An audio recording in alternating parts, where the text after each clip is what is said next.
When you start a new area of avodah, it needs a lot of care and attention, as we'll learn from the debate between Moshe and Aaron about how Aaron should have behaved around the Chatas offering that he brought as part of the inauguration of the Mishkan.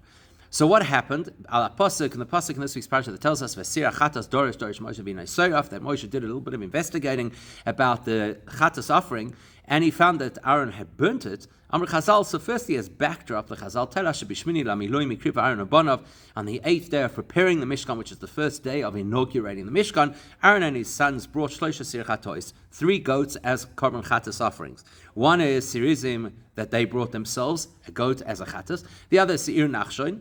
There was a goat that was brought by Nachshon as the first of the Nesiim to inaugurate the Mishkan. And then there was Seir Rosh Chodesh. There was the regular Rosh Chodesh offering that had to be brought, because that day was Rosh Chodesh Nisan.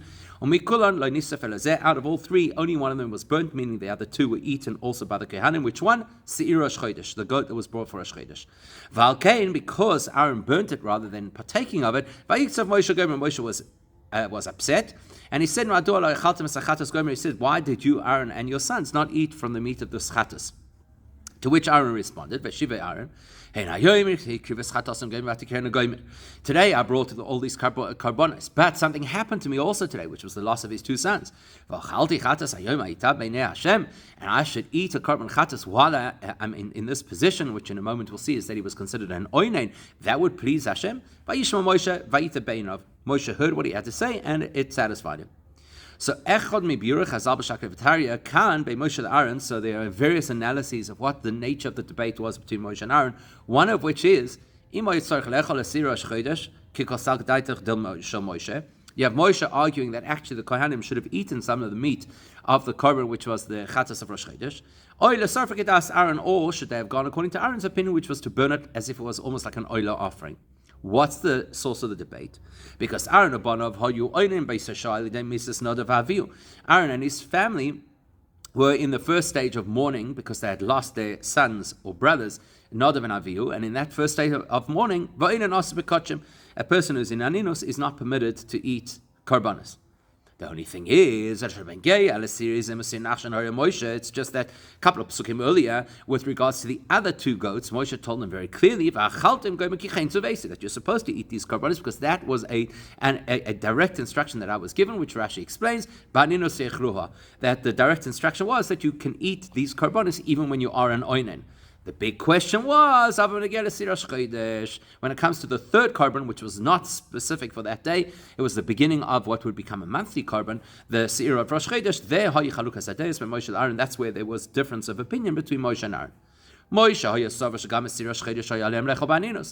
argued that goat you were also supposed to eat like you were permitted to eat other korbanos, even though you're an oinen. Just like you ate the meat of the other 2 goats. Because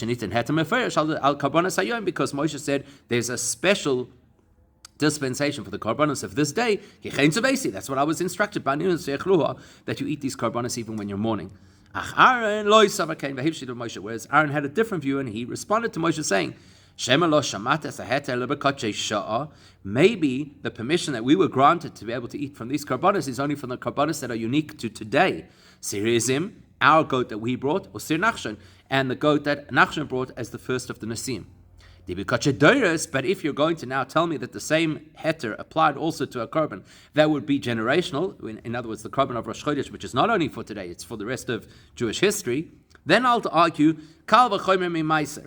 I'm going to use logic to prove that the laws of how a Kohen or Levi has to behave with regards to a meiser will teach me about this, because that's hakal. It's a much less stringent area of Jewish law, and yet,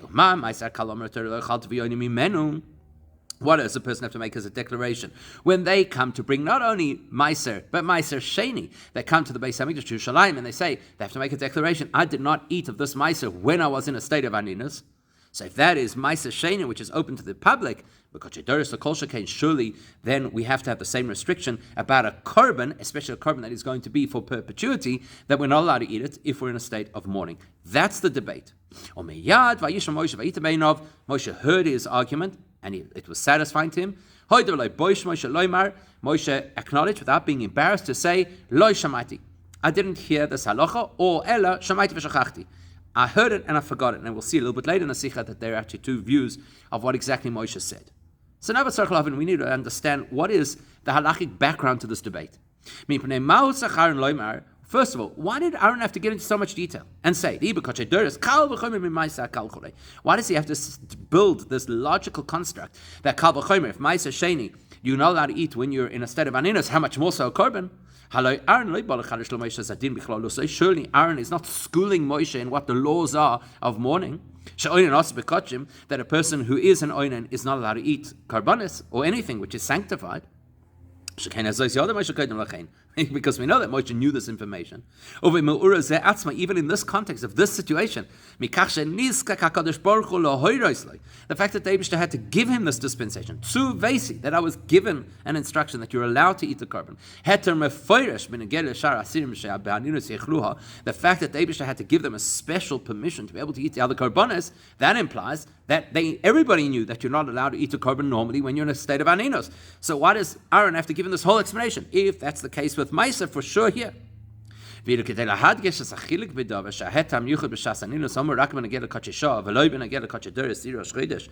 you're going to say, well, the reason you had to do this is because the special dispensation was only given for the karbanos that were unique to that day, not the karbanos that were generic. And obviously to disagree with Moshe's argument that it applies to all karbanos across the span of history. So why do you have to bring a kal v'chomer? It almost implies that if I did not have this kal v'chomer, I would not know to distinguish between a regular korban and a korban that's a once-off. In other words, Aaron should have just said very simply, maybe the Eibishter gave you a heter for us to be able to eat these karbanos with regards to the karbanos that are unique to today, and he did not apply it to other karbanos.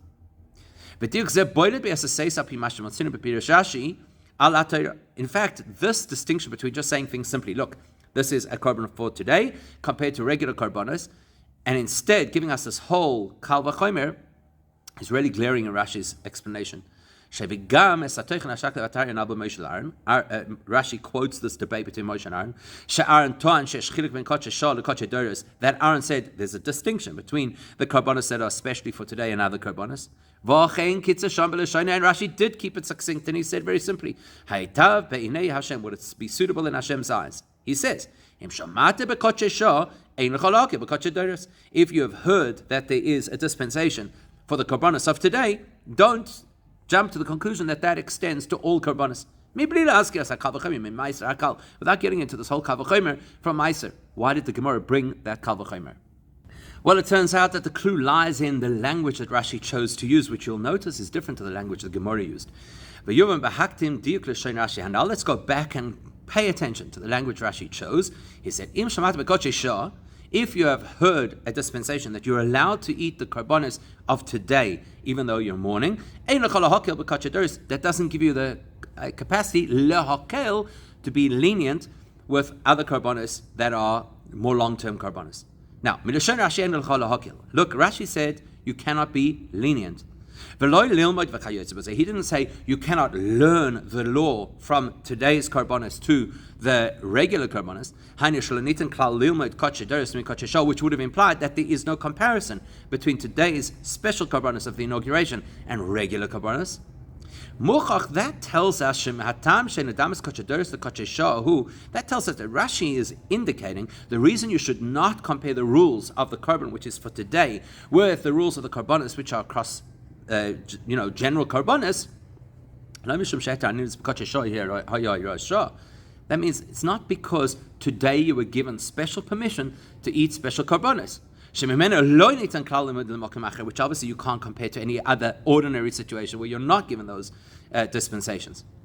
Rather, the fact that Rashi used the word lenient implies that implies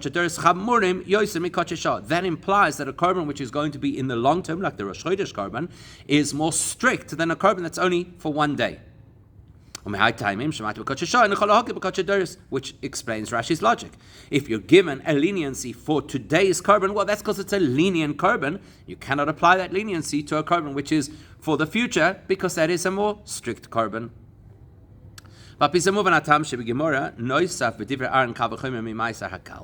And now we can understand that the Gemara, which does not use those words, ein lecha lahakil, but rather brings that whole long story about Aaron saying, listen, meiser is something that is less stringent, and yet you can't eat it when you're an oinen. How much more so these korbanos? Because the Gemara is obviously coming from a different approach to Rashi ala Torah. But the Gemara actually argues the exact opposite. That a korban that is just for today is in a certain sense stricter than a korban that will become a regular feature. And if today's korban is more strict than a regular korban, it is certainly more strict than something which is the, so to speak, most lenient of the regular korbanos. And we can prove it. There's a debate in the Gemara between Rabbi Yosef Glili and the Chachamim. When they debate, we know what the halacha is. The question is, why is this the halacha? If you have a korban chatas, which is supposed to be produced in the on the external mizbeach, but then somebody took its blood and sprinkled it inside the heichal, which is usually reserved only for the korbanos on Yom Kippur, then what happens is nifseles, that korban is disqualified, but tzrichas shreif, and the korban has to be burnt. Question is, why? Rabbi Yosef Glili says, well, that's because of what's stated in our parasha, which says, Hey, Moshe Rabbeinu says to Aaron, why did you burn this korban? It's not as if the blood was brought inside the heichal. That was Moshe's, so to speak, challenge to Aaron. Hey, that why did you choose to burn the korban chatas if the blood never went inside the heichal? Meaning, implying, michlal, the ayal doma b'sreifa, that if in any ordinary circumstance such a korban chatas had its blood sprinkled inside the heichal, you'd have to burn it. Says Rabbi Yosef Glili, this is the source. From here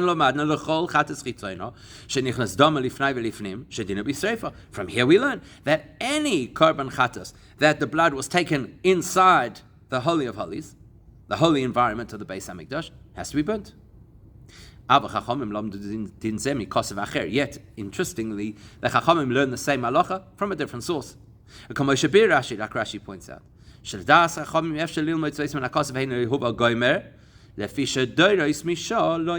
Rashi says, you know why the Chachamim are not willing to use the pasuk from this interaction between Moshe and Aaron to teach us a blanket law about how you treat a korban chatas that the blood was sprinkled inside? Why can't you use this pasuk? Because something which is ledoros, a korban which is across history, cannot be derived from the korban that is for a specific day. After lo yalfinan, okay, fine. So you're telling me that you cannot learn the halachas of something long-term from something temporary. Makes sense.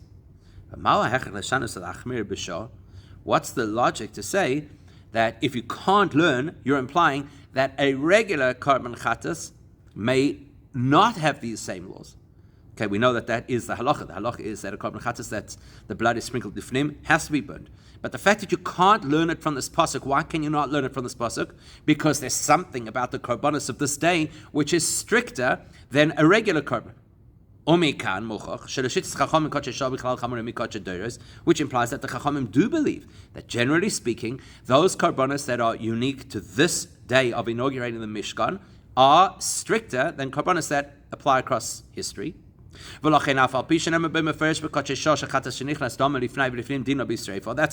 despite the fact that there's a clear pasuk here that says in this context of these sacrifices, if the blood goes inside, you have to burn the korban. I don't know that would apply to other korbanos as well. I don't know that they're as strict. I need to find another pasuk to prove it. So what do we have? Rashi's of the view that a once-off sacrifice is less stringent than a regular sacrifice. Therefore, he says, you can't derive from here that you could be lenient about the Sirosh Chodesh, which is going to become a long-term korban. Whereas the Shas comes from the perspective, no, actually, the korbanos of today are stricter than regular korbanos, so I have to find another source for the fact that you shouldn't be allowed to eat this korban ba'aninus. And what is that? Meiser. Menimtza. Beyond that. When we say the word shah, which is temporary, what do we mean? We're not talking simply about the fact that these are sacrifices that were brought on that day. These very unique karbanos that were brought only on Rosh Chodesh Nisan in the Mishkan. Because the fact is, the korban they chose to burn is not a korban that was unique to that day. It's the Seir Rosh Chodesh. Yes, it's the first time the Seir Rosh Chodesh is being brought, but that would become a regular sacrifice. It's not an example of Kachei Shah in the classical sense. Rather, we need to look through the lens of what Tosfos tells us,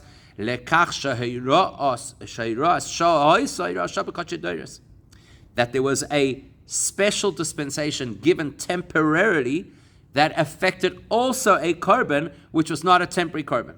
In other words, the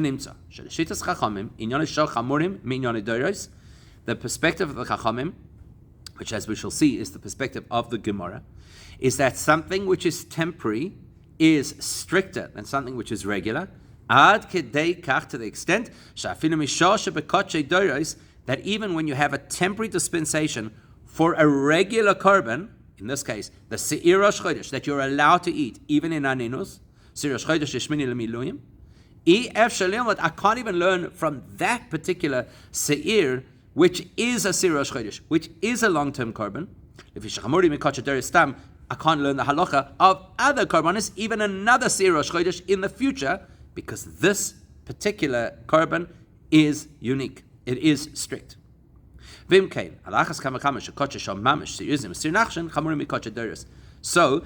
the Gemara is of the view that a Seir Rosh Chodesh becomes stricter on this particular day, then for sure the special korbanos for the day are obviously stricter than the korbanos during the year. In that case, if the Gemara is taking the view that all of the karbonos involved in this special process of inaugurating the Mishkan are all stricter than the karbonos which are going to be a regular part of the service, then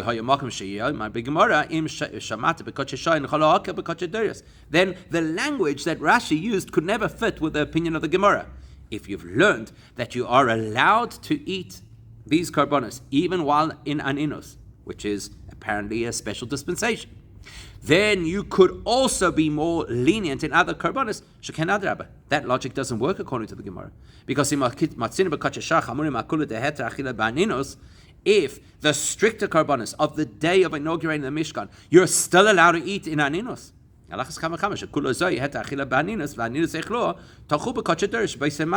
the logic says, well, then for sure other karbonos a kohen should be allowed to eat when he's anointed. Which is why the Gemara insists that Aaron had to bring a layer of argument to prove that even though they're eating these strict karbanos today, that's not going to tell you what you could do in the future with regular karbanos in the case of Aninus. Where does he prove that from? If you ever thought that you could eat a regular korban while in a state of Aninus, I'll show you a kal v'chomer from Maisa, which is not nearly as strict as those karbanos, and even that you can't eat in Aninus. Now that we know that the restriction against an oinen eating a korban or eating anything which is holy applies even to meiser, which is lower down the hierarchy compared to a korban.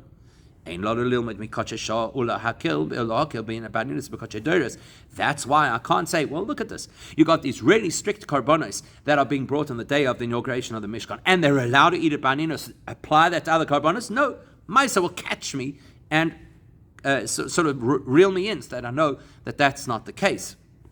And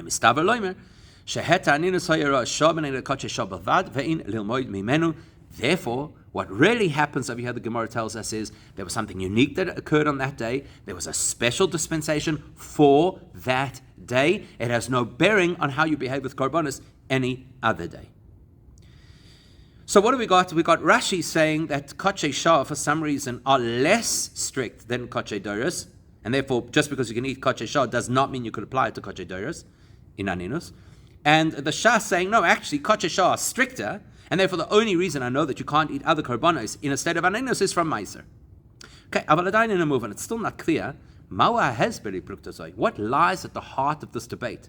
Im Kachei Doros chamurim yoiser, keshitas Rashi b'firush ala Torah. What is the argument to say that the regular karbanos are stricter than the karbanos of the day, which is Rashi's view? Or what is the logic to say that the karbanos of the day are stricter than regular karbanos, like the Gemara answers? What we need to understand before we can decode that is, let's first shift gears. Up until now, we suggested maybe the one class of korban is stricter than the other class of korban. Maybe that's inaccurate. Rather, what we should be examining is, when we speak over here about temporary or once-off korbanos, what do we mean by that? Because there are two possibilities of what a once-off korban is. There's two possibilities. Let's take it at face value. Temporary means temporary. Chad pe'omi mamish, a one-hit wonder. This korban that was brought by Nachshon, that korban that was brought by the Kohanim, once, never to be repeated. And there's nothing that links these korbanos to any other korbanos in the future. Al Derech, he has another example of a similar thing. When Eliyahu Navi had the showdown with the Nevi'ah Baal, and he had to bring a korban in order to prove his point, that's logical to say that there were kocheshah. That was an absolutely temporary korban, and never going to be repeated. And therefore, that kind of temporary korban is certainly not as strict as a regular korban. Now, let's use the example of Eliyahu Bar HaKarmel. Normally, you're not allowed to slaughter a korban outside of the Beis HaMikdash. Here, Eliyahu was allowed to. Why? Because it's a temporary korban, and temporary korbanos are lenient. But then there's another type of temporary korban. Base. There's another type of korban where, yes, you only bring it in on this particular occasion. But the goal and the theme of these korbanos is something that should have a lasting impact, in fact, an impact on all other korbanos for the future. Like, for example, the special korbanos that were brought during those days of initiating the Mishkan. Thanks to those korbanos, we could use the Mishkan. And likewise, the 12 korbanos brought by the various Nasim representing the Shvatim to initiate the Mizbech, thanks to their korbanos, we could use the Mizbech. So even though these are sacrifices that only happened once in history on those particular occasions, but still, you can understand logically why these are more strict than regular korbanos. Because thanks to these korbanos, the whole concept of korbanos comes into being. In other words, they sit at the core, and obviously something which is the foundation of an entire structure must be more strict or more important or more, you have to be more cautious about it than the structure itself. So let's look at our scenario. The 3 korbanos that Aaron and his sons brought, right? But Nachshon, 2 of those korbanos were once off. They brought a korban, Nachshon brought a korban. So what kind of temporary korbanos were these?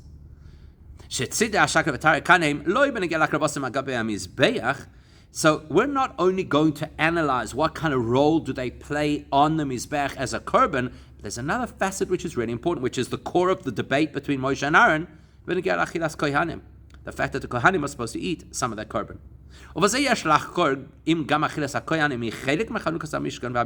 So here's the key question. We know that these 3 korbanos are key to initiating the Mizbech. Without them, the Mizbech doesn't work. The fact that the Kohanim had to eat from those korbanos, is that part of initiating the Mizbech, or is that something unrelated? So let's take the face value, which is Rashi's perspective. Well, according to Pshat, the fact that Kohanim eat this meat is no longer part of the activity on the Mizbech that is initiating the Mizbech. So it goes without saying, the special goat that Aaron and his sons brought, which was to initiate the Mizbech, that whole purpose of that korban is start this process of initiating the Mizbech.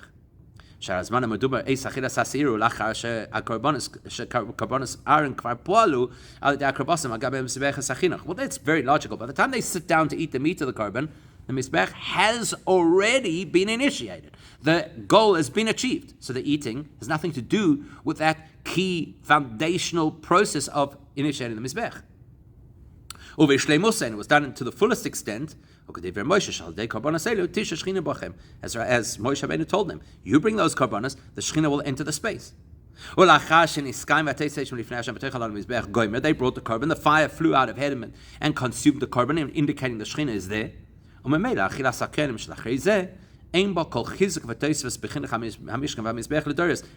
the Kohanim eat the meat from that carbon, it's not going to add any value to founding the Mizbeach. So that's for sure. But even the goat that Nachshon brought, which is going to start a process that takes 12 days with various karbanos from the different nasim of each of the shvatim. Still, according to Pshat, you could say,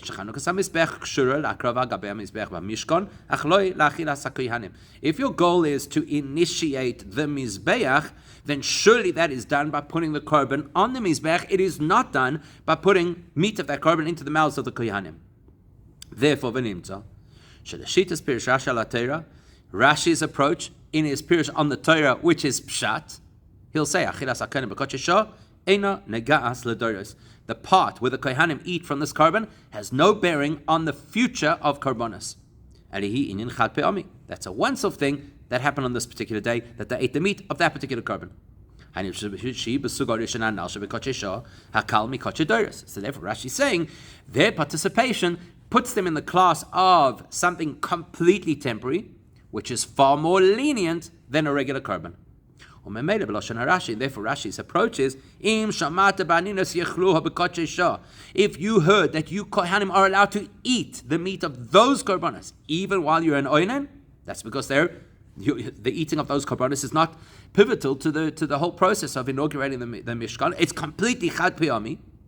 And therefore, you cannot extrapolate from that when a regular korban comes around, a kohen should be allowed to eat it when he's in a state of aninus, because that's a real korban, where it is much stricter. But when you look from the perspective of halacha, and here's a classic example of how the Rebbe is showing us two opinions that seem to be in contrast to each other, are actually dealing with two different layers of Torah, so there's no debate. Here we're talking from the perspective of halacha. We know that in order for a korban to achieve the atonement for the person who brought the korban, part of that requires the kohanim have to eat from the chatas, and then the person who brought the chatas is forgiven. So halacha says that would apply to anything that the korban has to achieve. In this case, it has to achieve the Chanukas HaMizbech. Well, that's part of what the korbanos are supposed to be doing over here, initiating the Mishkan generally and the Mizbech specifically. From an halachic perspective, it's when the kohanim eat the meat of the korban that solidifies the purpose of what the korban is there for.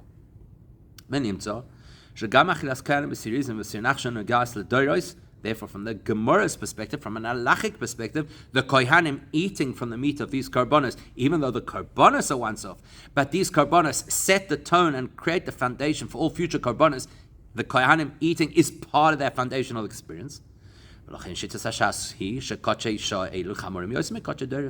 therefore, the perspective of the Gemara is that even eating these karbonos is stricter than eating a regular carbon, because these karbanos are creating the possibility of future karbanos. And therefore, there is no natural logic to say, well, if you could eat these baninos, you could eat others baninos. No, he needs to bring the meiser hakal, that because meiser, which is not as strict, and you're not allowed to eat a baninos, how much more so other karbanos? Now that we've seen the clarity of how the Gemara and Rashi on the Torah differ in the interpretation of what Aaron was saying, we'll also understand how each of them actually has a different perspective on what exactly Moshe acknowledged when he agreed to Aaron's argument. Big Gemara Amru, the Gemara says, as we quoted earlier, Moshe was not embarrassed to say, I haven't heard this halacha. And he said, what that means is, I had heard it and I forgot it. And in other words, this was a moment where Moshe temporarily forgot the halacha. whereas Rashi chose not to quote the language of the Shas, but rather a language like the Medrash Toras Kahana, which is that Moshe acknowledged and he was not ashamed to say, I haven't yet heard this halacha. Why the distinction? Why is the Gemara saying he forgot the halacha and Rashi saying he hadn't heard the halacha? There is a sikha that we've learned together as part of this project Look at the Sikhs, where the Rebbe goes into this in a lot of detail. That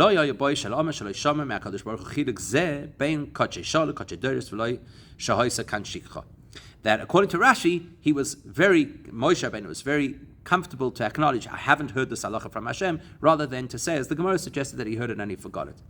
Now, why these two opinions? Depending on how you view the role of the Kohanim eating these karbonos, will determine how you view Moshe's response.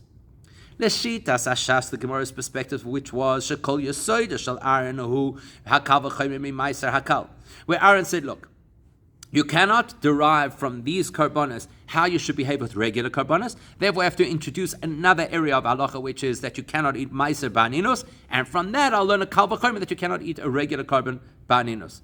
Because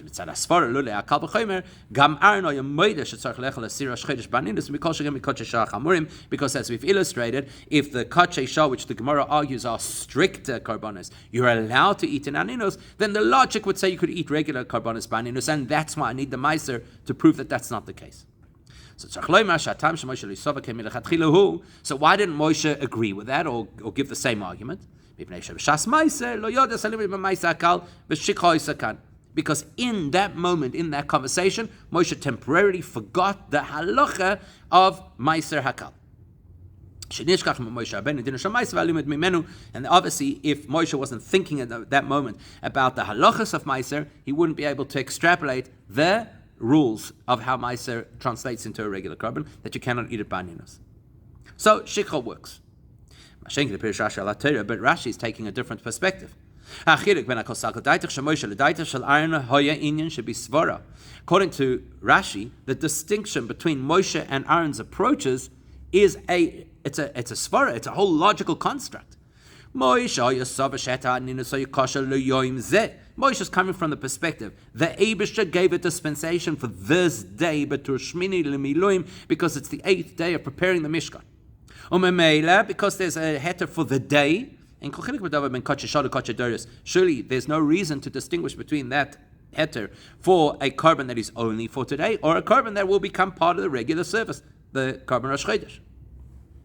And Aaron came from a different logical construct to say, Aaron says, yes, you're right, Abisha gave a dispensation for today as a special day, therefore it applies to the special karbanos of today. But you cannot extrapolate from that any leniency with how you deal with a carbon that is going to be part of the regular service in the Beis Hamikdash. And that's why Rashi couldn't say that Moshe forgot something over here. Because if you have a logical construct, you can't say, I forgot my whole logical system. If a person forgot a detail, they're going to change their whole logical construct. It's quite normal for a person to forget a halacha. As we've seen, that the Eibishter sometimes concealed the halacha temporarily from Moshe. You can make a mistake in your logical construct, but you can't forget your logical construct. Therefore, Rashi doesn't get into that language. Therefore, according to Pshat, Rashi says, Moshe actually wasn't aware of the halacha in the first place. I heard from the Eibishter that today is a special day, and therefore you can eat ba'aninos, and I didn't hear that subtlety that the aninos, the dispensation for aninos only applies to karbonos that are unique for today. Everything in Torah has to teach us a lesson in our avodah. So what's the lesson here? There are going to be things in our avodah which are similar to kachei shah, and those are things we have to be very careful and very scrupulous about. What does it mean, kachei shah? There are certain parts of our avodas Hashem which are legacy parts of our avodas Hashem. Things that have been around for generations and never changed. This is how Jews behave. And the other parts of our avodah, which are kind of more new. They're innovations in Torah which are introduced by the most incredible of students. Things that were enacted by the various leaders of the Jewish community because that's what the times required. Like, for example, when there's a particular breach in the community and you have to guardrail it. Anything which is part of the legacy of Jewish life. It's not so difficult to overcome the Yetzer Hara because those wars have already been won. We've passed the stage of where something is difficult because it's new. And besides the fact that things that are habituated become natural to us. But if there's an innovative area of avodah, the Yetzer Hara comes out guns blazing and arguing, what's changed? We have traditions as Jews that did not include this particular innovation. And then the Yetzer Hara becomes the big poisek about what is or is not relevant to Judaism right now. And therefore, if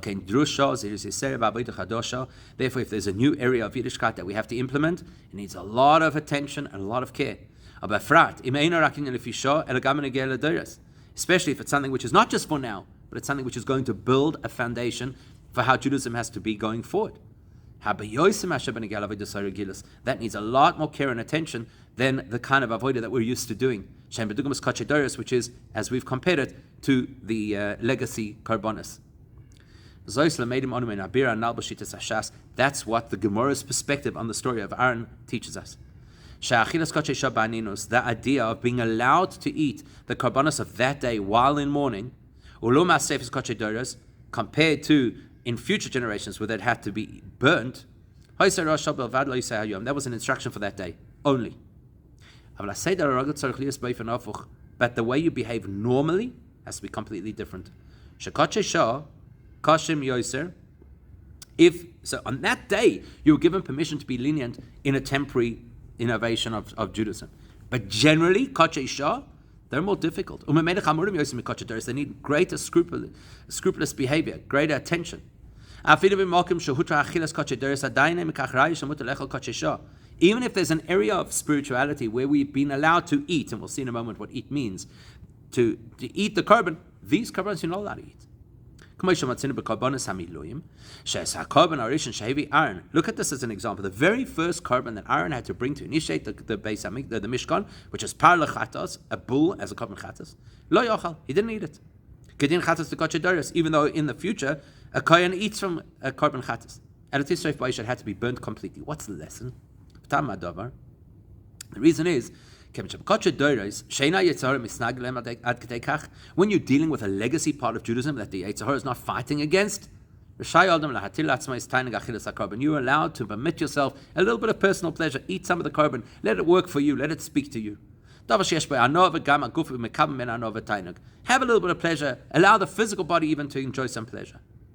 But when something is new, or even if it's short term, where the